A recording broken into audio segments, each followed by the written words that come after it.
人这一生会遇见很多人，有的人只有一瞬的擦肩，有的人却有一生可以相守。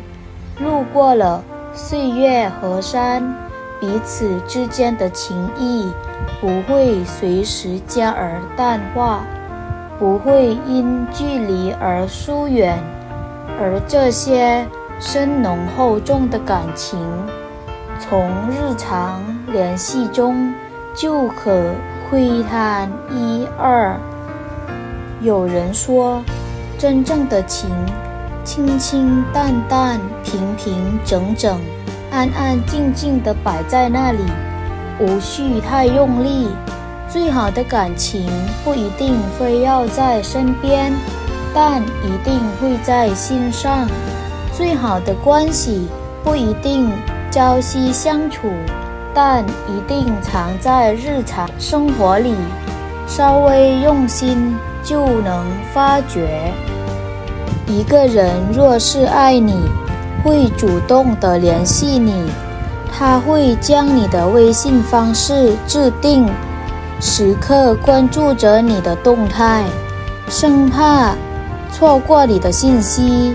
因为爱你，所以在乎你；因为对你情深，所以主动联系你。千万宠爱不过如此，而得一人偏爱，才让人羡慕。一个人若是爱你，会将行程告诉你，不管是出差还是游玩，他总是将最新情况告诉你。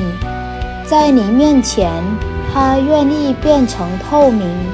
不爱你的人，讨厌汇报自己的情况，总觉得没有自由，而真心待你的人才会对你坦诚。一个人若是爱你，会将你排在第一位。不经意的问候，看似是随意，其实每句话都包含着关系，承载着他的心意。爱最怕沉默，需要详尽的表达和传递，而在互联网时代，爱就看那个人回复信息的速度和频率。要看一个人爱不爱你，从细枝末节中就能找到证据。他心里装着你，愿意和你分享自己的日常，他心里惦记你，秒回你的信息，从不会敷衍冷落你。他心里爱着你，包容你的小脾气，耐心倾听你所有的烦恼和忧愁。人与人之间的相处，是随意又彼此在意，是惬意又彼此珍惜，是各自独立又从未分离。时光易老，人都易散，愿你和相爱的人彼此珍惜。